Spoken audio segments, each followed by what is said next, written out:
नमस्कार, ये आकाशवाणी है। अभी आप मनोज कुमार शर्मा से समाचार सुनेंगे।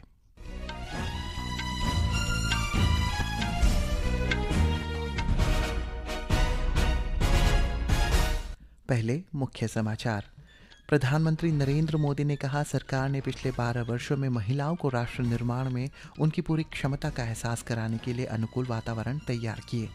राज्यसभा में राज्यसभा सदस्य के रूप में अरुणाचल प्रदेश से ताय ताकक निर्विरोध निर्वाचित हुए हैं। राजधानी ईटानगर में एक्सपोज फेलिसिटेशन सेल स्थापित करने हेतु Indian institute of foreign trade के साथ समझौता ज्ञापन पर हस्ताक्षर हुए। नामसाई जिला प्रशासन ने भारत सरकार के वाणिज्य एवं उद्योग मंत्रालय के स्टार्टअप इंडिया कार्यक्रम तथा Arunachal Pradesh innovation and investment park के सहयोग से नामसाई में तेजस कार्यशाला का आयोजन किया। राष्ट्रीय परीक्षा एजेंसी NTA ने 21 जून को होने वाली नीट UG परीक्षा की परीक्षा अवधि को 15 मिनट बढ़ाकर 195 मिनट का कर दिया है। संयुक्त राष्ट्र ने ओमान तट के पास भारतीय नाविकों के ले जा रहे तेल टैंकरों पर हमले की निंदा की। दिग्गज निशानेबाज और प्रशिक्षक जलपास राणा का 49 वर्ष की आयु में निधन। और टोरंटो में फीफा विश्व कप में ग्रुप बी के मुकाबले में कनाडा और बोस्निया हर्जेगोविना होंगे आमने सामने। अब समाचार विस्तार से। प्रधानमंत्री नरेंद्र मोदी ने कहा है कि सरकार ने पिछले 12 वर्षों में महिलाओं को राष्ट्र निर्माण में उनकी पूरी क्षमता का एहसास कराने के लिए अनुकूल वातावरण तैयार किए हैं। प्रधानमंत्री ने कहा कि वित्तीय समावेशन और उद्यमिता से लेकर शिक्षा, हेल्थ केयर, साफ सफाई, आवास, खेल, विज्ञान और गवर्नेंस तक महिलाएं अलग अलग क्षेत्रों में अहम भूमिका निभा रही है। एक सोशल मीडिया पोस्ट में श्री मोदी ने कहा है कि ड्रोन टेक्नोलॉजी जैसे उभरते क्षेत्रों में महिलाओं की बढ़ती भागीदारी से अवसरों के नए रास्ते खुले हैं और पूरे देश में विकास परिदृश्य बदल रहा है। एक रिपोर्ट। प्रधानमंत्री ने कहा है कि पिछले 12 वर्षों में सरकार ने महिला नेतृत्व वाले विकास को बढ़ावा देने के लिए निरंतर कार्य किया है, जिसके सकारात्मक परिणाम विभिन्न क्षेत्रों में स्पष्ट रूप से दिखाई दे रहे हैं। उन्होंने कहा कि स्वयं सहायता समूह को सक्रिय सहयोग देकर महिलाओं को आर्थिक रूप से आत्मनिर्भर बनाने के प्रयास किए जा रहे हैं। प्रधानमंत्री ने कहा कि सरकार की नीतियाँ सम्मान, अवसर और सशक्तिकरण के सिद्धांतों पर आधारित है। इन प्रयासों से अब महिलाएं अपनी क्षमताओं को पहचानते हुए राष्ट्र निर्माण में अधिक प्रभावी भूमिका निभा रही है। श्री मोदी ने विज्ञान, अंतरिक्ष और नवाचार जैसे क्षेत्रों में भारतीय महिलाओं की बढ़ती उपलब्धियों की सराहना की। एक संस्कृत श्लोक का उल्लेख करते हुए प्रधानमंत्री ने कहा कि नारी शक्ति राष्ट्र निर्माण की आधारशिला है। उन्होंने कहा कि देश की माताएं, बहनें और बेटियां हर क्षेत्र में उत्कृष्ट प्रदर्शन कर भारत का गौरव बढ़ा रही है। प्रिया की रिपोर्ट के साथ समाचार कक्ष से वैष्णवी। राज्यसभा में राज्यसभा सदस्य के रूप में अरुणाचल प्रदेश के ताय ताकक निर्विरोध निर्वाचित हुए हैं। मुख्यमंत्री पेमा खांडू ने एक सोशल मीडिया पोस्ट के माध्यम से उन्हें बधाई देते हुए कहा है कि वर्षों से राज्य की समर्पित सेवा करने के बाद अब वे राष्ट्रीय स्तर पर राज्य के लोगों की आशाओं, चिंताओं और आकांक्षाओं का प्रतिनिधित्व करने की जिम्मेदारी निभाएंगे। अरुणाचल प्रदेश के व्यापार एवं वाणिज्य विभाग ने भारत सरकार के वाणिज्य एवं उद्योग मंत्रालय के अधीन स्वायत्त संस्थान Indian institute of foreign trade Kolkata के साथ ईटानगर में एक निर्यात सुविधा प्रकोष्ठ यानी एक्सपोर्ट फैसिलिटेशन सेल EFC स्थापित करने के लिए समझौता ज्ञापन पर हस्ताक्षर किए। EFC की स्थापना राज्य सरकार के व्यापार को बढ़ावा देने, व्यवसाय सुगमता में सुधार लाने तथा निर्यात प्रतिस्पर्धा और बाजार एकीकरण को मजबूत और आत्मनिर्भर भारत के विजन को समर्थन देने के प्रयासों में से एक महत्वपूर्ण उपलब्धि मानी जा रही है। उद्यमिता को बढ़ावा देने एवं स्थानीय व्यवसायियों को सशक्त बनाने के उद्देश्य से नामसाई जिला प्रशासन ने भारत सरकार के वाणिज्य एवं उद्योग मंत्रालय के स्टार्टअप इंडिया कार्यक्रम तथा Arunachal Pradesh innovation and investment park के सहयोग से नामसाई में तेजस कार्यशाला का आयोजन किया। कार्यक्रम में जिले भर से उभरते उद्यमियों, स्वयं सहायता समूहों, शिल्पकारों, विद्यार्थियों तथा रोजगार की तलाश कर रहे युवाओं ने भाग लिया। राष्ट्रीय परीक्षा एजेंसी NTA ने 21 जून को होने वाली नीट UG पुनर्परीक्षा की परीक्षा अवधि को 15 मिनट बढ़ाकर 195 मिनट कर दिया है। ये परीक्षा दोपहर 2 बजे से शाम 5:15 बजे तक होगी। एजेंसी ने कहा है कि NTA यह सुनिश्चित करने के लिए प्रतिबद्ध है कि नीट UG परीक्षा निष्पक्ष, सुरक्षित और उम्मीदवारों की आवश्यकताओं के अनुरूप आयोजित किए जाए। ब्यौरा हमारे संवाददाता से।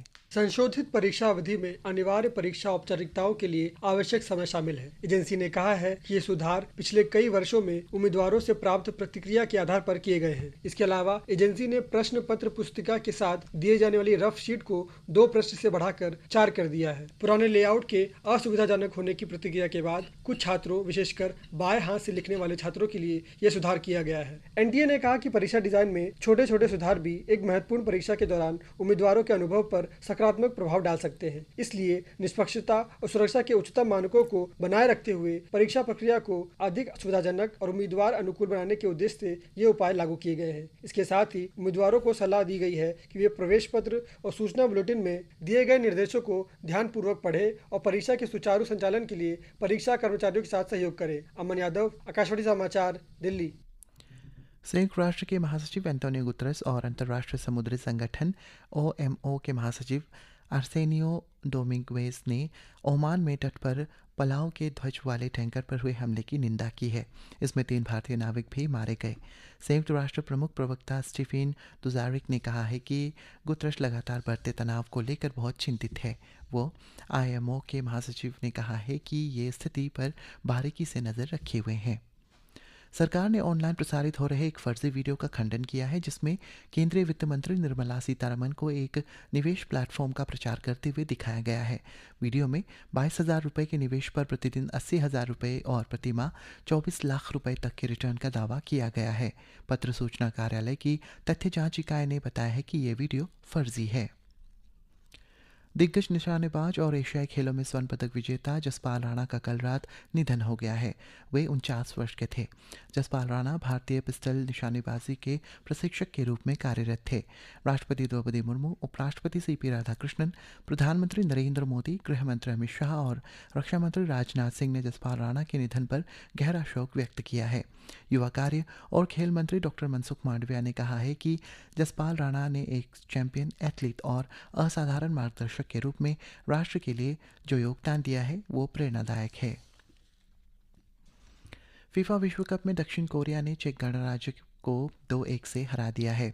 मेहिको में जापोपान में खेले गए रोमांचक ग्रुप ए मुकाबले में दक्षिण कोरिया ने इस जीत के साथ महत्वपूर्ण 3 अंक हासिल किए। दक्षिण कोरिया का अगला मुकाबला सह मेजबान मेहिको के साथ होगा, जबकि चेक गणराज्य ग्रुप ए के दूसरे मुकाबले में दक्षिण अफ्रीका का सामना करेगा। इससे पहले मेहिको सिटी में खेले गए उद्घाटन मैच में मेहिको ने दक्षिण अफ्रीका को 2-0 से पराजित किया था। आज ग्रुप बी के मैच में सह मेजबान कनाडा का सामना बोस्निया हर्जेगोविना से होगा। मैच भारतीय समय अनुसार रात 12:30 बजे से शुरू होगा। उधर PV सिंधु ने ऑस्ट्रेलिया ओपन बैडमिंटन टूर्नामेंट के महिला सिंगल्स के सेमीफाइनल में प्रवेश कर लिया है। तीसरी वरीयता प्राप्त सिंधु ने क्वार्टर फाइनल में चीनी ताइपे चेन यूसू को 21-6, 21-9 से हराया था। सिंधु का अगला मुकाबला सेमीफाइनल शीर्ष वरीयता प्राप्त जापान की अकाने यामागुची से होगा। प्रधानमंत्री नरेंद्र मोदी 14 जून से फ्रांस और स्लोवाकिया के दौरे पर रहेंगे। 2014 के बाद से यह प्रधानमंत्री का फ्रांस का 7वां आधिकारिक दौरा है। फ्रांस के निस शहर में प्रधानमंत्री मोदी और फ्रांस के राष्ट्रपति इमैनुअल मैक्रों संयुक्त रूप से भारत इनोवेट्स कार्यक्रम का उद्घाटन करेंगे। एक रिपोर्ट। काफ़ी अरसे से जो द्विपक्षीय संबंधों में एक फोकस रहा है हमारा, किस तरह से हम इनोवेशन की तरफ ज़्यादा फोकस बढ़ाएं। और दोनों देश एक तरह से नॉलेज इकोनॉमीज हैं। दोनों देश सोच रहे हैं कि किस तरह हमारे संबंध हैं इनको और प्रगाढ़ करें हम, और इसी की वजह से हम भारत इनोवेट्स यहाँ उसका आयोजन कर रहे हैं, जो कि पहली बार है कि हमने इतने बड़े पैमाने पे भारत से डीप टेक स्टार्टअप्स बाहर लाके हम एक मंच पे हम रख रहे हैं। मौसम विभाग ने उत्तर पश्चिम भारत में कल तक बारिश जारी रहने की संभावना व्यक्त की है। इसके साथ ही तेज हवाएं चलने और गरज के साथ ओलावृष्टि का भी अनुमान है। विभाग ने अगले 4 दिनों तक अरुणाचल प्रदेश, असम और मेघालय में मूसलाधार वर्षा का अनुमान व्यक्त किया है। बिहार, झारखंड, कर्नाटक, केरल, माहे, नागालैंड, मणिपुर, मिजोरम, त्रिपुरा, ओडिशा, पश्चिम बंगाल के तराई वाले क्षेत्र और सिक्किम में कल तक तेज बारिश की आशंका है। इधर ईटानगर मौसम विभाग ने आज अरुणाचल प्रदेश के 15 जिलों East Kameng, West Kameng, Pakke Kessang, Papumpare, Kurungkumey, Kradaadi, Upper Subansiri, Lower Siang, East Siang, Leparada, Lower Dibang Valley, Anjaw, Namsai, Tirap और लोंगडिंग के लिए अगले 24 घंटों में अलग अलग स्थानों में गरज के साथ बिजली गिरने और बहुत तेज बारिश का येलो अलर्ट जारी किया है। सरकार ने खुदरा पेट्रोल पंपों से संस्थागत औद्योगिक और वाणिज्यिक ग्राहकों के ईंधन खरीदने पर रोक लगा दी है। सरकार ने कहा है कि इन्हें अपनी ज़रूरत का पेट्रोल और डीजल थोक विक्रेता केंद्रों से ही लेना चाहिए। ये निर्णय पश्चिम एशिया संघर्ष के कारण वैश्विक आपूर्ति श्रृंखला में आई बाधाओं के बीच स्थानीय स्तर पर ईंधन की कमी को रोकने के लिए लिया गया है। इसी के साथ ये समाचार बुलेटिन समाप्त हुआ। नमस्कार।